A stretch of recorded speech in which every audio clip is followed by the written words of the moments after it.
itu? Saya demi Depri demi. Udah Depri doang. Itu sorry Apa nih namanya? Kita mau ini. Ya udah kasih dia. Kasih nama dia Dangkem.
Nah, seperti ini penampakannya pasukan Krucil yang ada di kapal pecah dari ruang kerja Galaxy Channel.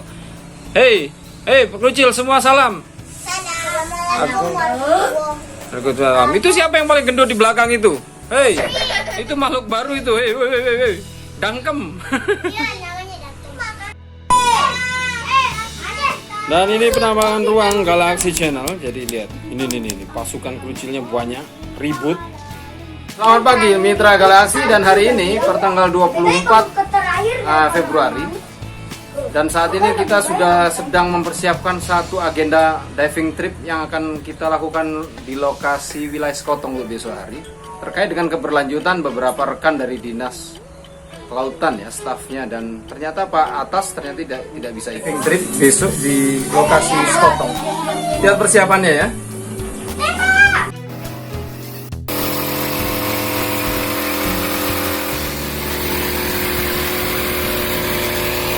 Oke, jadi cukup susah ya melakukan kegiatan di saat kondisi cuaca lagi seperti tidak ada punya pendirian tetap seperti ini. Tapi nikmati. Life must go on.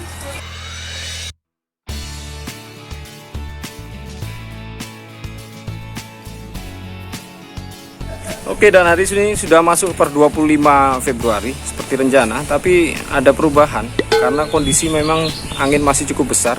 Yang tadinya kita akan menuju ke lokasi Sekotong, jadi ada laporan di sana masih angin dan juga cenderung ada ini ya, run off daratannya ketika terbawa air sungai itu jadi bikin air keruh.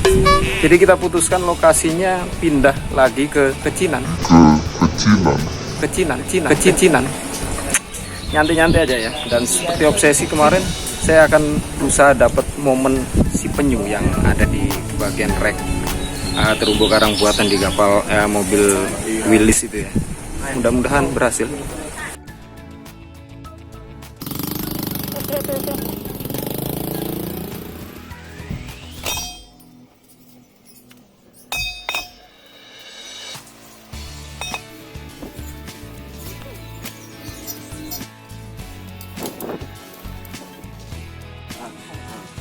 Nanti bilang si Uci.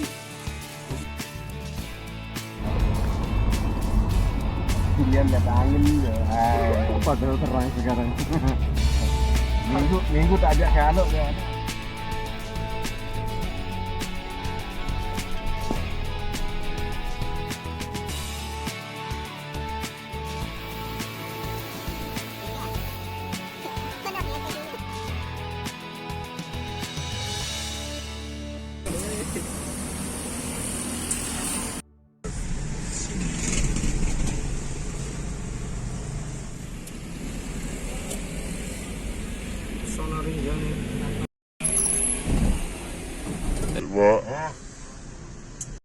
Oke, ini masih dalam rangka pencarian kantor apa BKS PL ya, dari Mbak Nadira.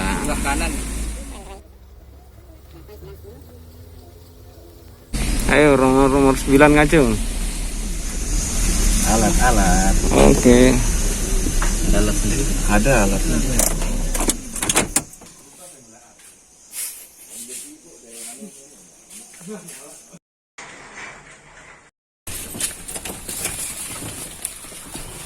Banyak sampai mau ikut biar ragu liatnya. Santai aja.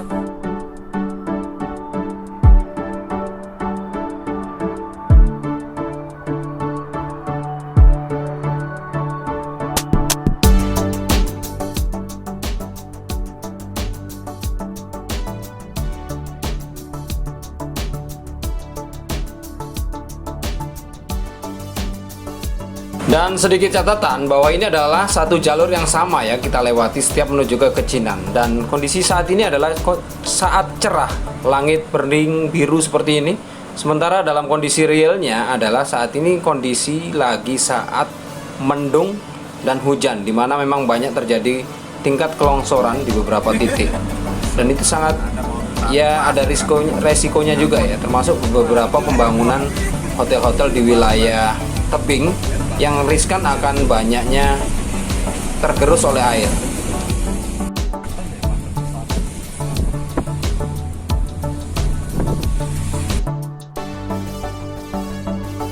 Oke, baru tiba di Kecinan. Kondisi perairannya sih cenderung berombak. Ini cuma agak kecil ya dibanding wilayah pesisir yang sebelah selatan tadi. Mudah-mudahan bisa dilakukan penyelaman. Suasana masih berawan dan angin masih cukup lumayan keras.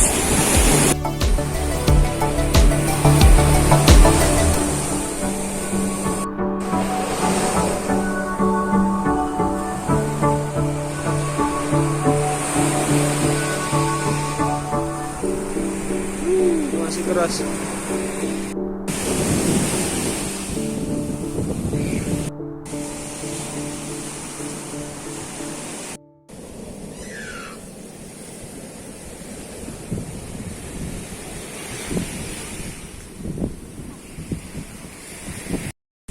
Tahu tua lain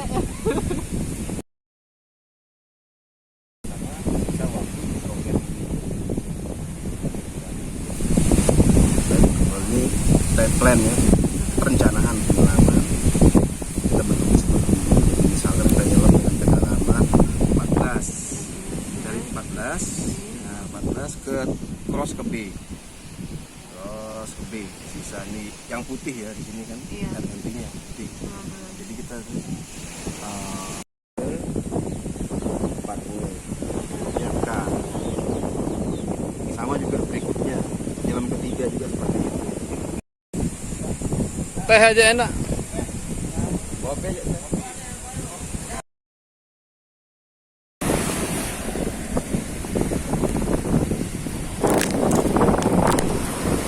Bisa.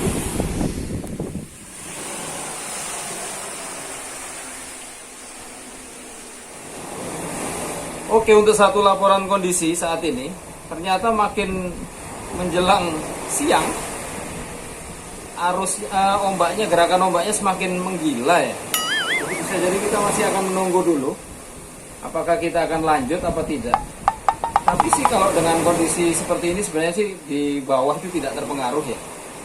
Kecuali memang itu dia kalau adukannya terlalu keras, kondisi dia akan mempengaruhi di bagian visibilitas ya.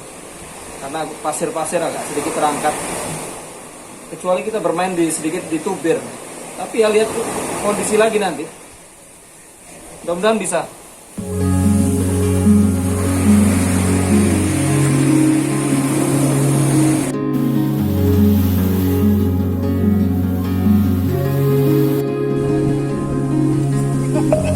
Deep within, here we go. But somehow I'm caught in the middle. Setelah menunggu beberapa saat dan memastikan kondisinya baik-baik saja untuk bisa melakukan penyelaman, akhirnya kami mulai men-setting beberapa alat ya, dan bersiap untuk turun. A drop in the ocean so endless, reaching for our moments miles above. I just need one. Diving in,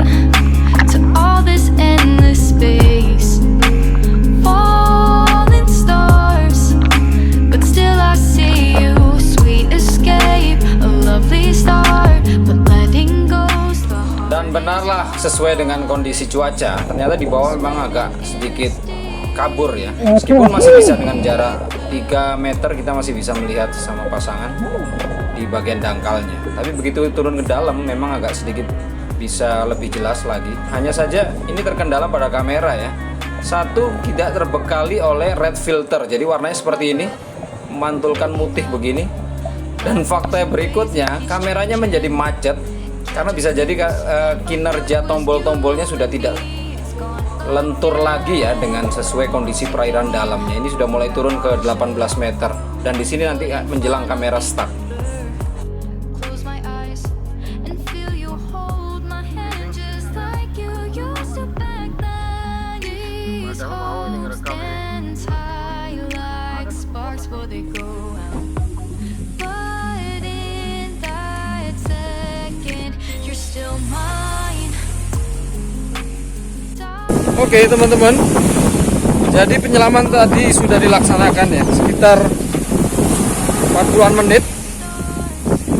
Ternyata memang kamera action cam-nya memang bermasalah, tidak bisa merekam dengan baik karena bisa jadi karena dia mengalami faktor tekanan ya, maklum ya, karena action cam-nya adalah kamera action cam tua.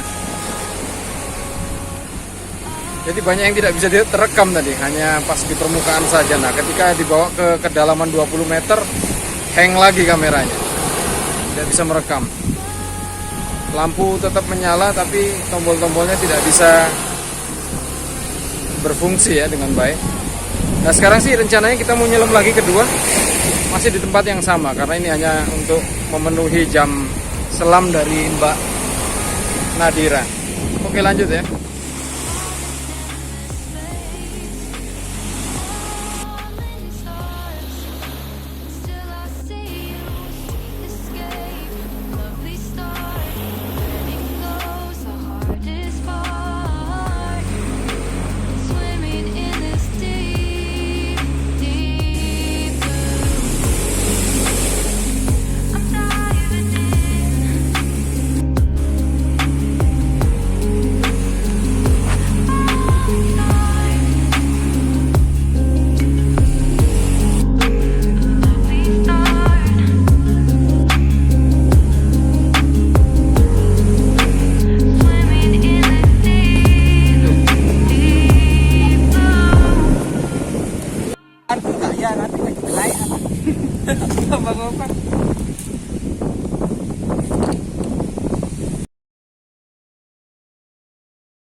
Ciao, ciao.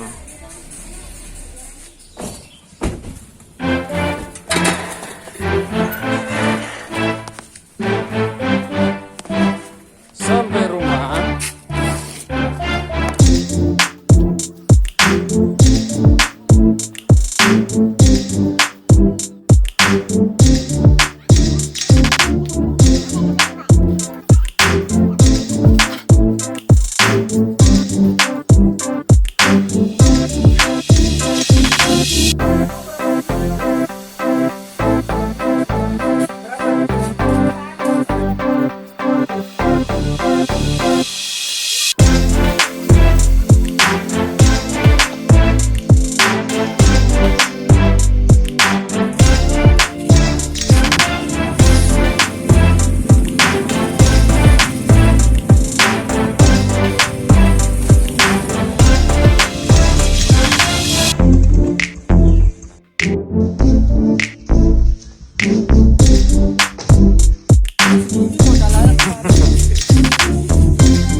Oke, dan ini sekedar intermezzo ya dari hasil penyelaman kedua tadinya. Kita tidak berpikiran untuk melakukan foto, tapi ternyata ada ide untuk melakukan panah ikan ya. Jadi pinjem spear gunnya dari pemilik warung. Jadi ada beberapa contoh ikan, 2 sampel saja sih. Kalau ini adalah ikan kelompoknya Balistidae ya, atau triggerfish. Kenapa dinamakan triggerfish? Karena dia punya sirip yang di bagian atas ini. Nah ini yang kaku di sini, semacam alat picu kayak di pistol itu ya, senapan angin atau apapun ya. Makanya dia dijulukin sebagai triggerfish. Sementara kalau yang satu ini adalah sekelompok dari ikan-ikan kambingan ya, mulidae atau ikan goldfish, karena dia punya janggut di depannya sini. Apa ya, kalau orang sini bilangnya ikan jenggotan atau ikan kambingan, seperti itu. Ada 2 saja, tapi ya lumayan ya, kita bisa makan. Oke, demikian kisahnya. Nanti penutupannya kita tambah lagi infonya. Oke, tadinya ikan ini kami pikir hampir beda ya dengan tipe kelompok ikan pogot atau pokol ya bahasa Indonesia biasanya. Tapi ternyata memang kulitnya harus dikeluarin seperti ini ya, meskipun dia memang tidak setebal ikan pogot yang lain. Tipe ini juga sama, harus dikuliti dulu. Dan nanti ya kita tunggu hasilnya seperti apa. Siap dimasak, baru kita makan dalam kondisi masih ikan segar. Sip. Oke, kembali ke paparan sedikit. Jadi terkait dengan kegiatan penyelaman tadi, tidak berhasil untuk merekam karena ternyata faktor kamera action Akaso-nya ini bermasalah ya, dengan beberapa tombolnya. Jadi pada saat dia dipasang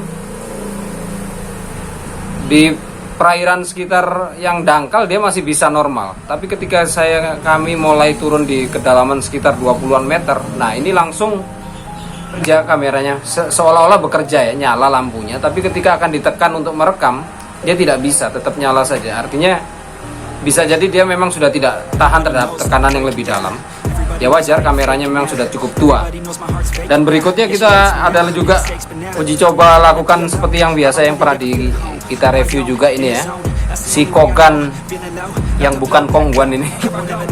Ternyata ketika di bawah 20 meter dia langsung rusak, housingnya kemasukan air. Kalau ini sih tidak apa-apa ya, hanya dia tidak bisa bekerja untuk merekam, tapi masih baik-baik saja. Hanya ada pengembunan sedikit tadi di sini, hanya ngembun. Sementara si Kongguan ini, Kongguannya kemasukan air, dan ini sudah langsung tamat riwayatnya. Jadi cukup dipahami bahwa si Kogan abal-abal ini memang tidak direkomendasikan untuk nyelam, meskipun dalam paket pembeliannya dia disertakan mendapat housing.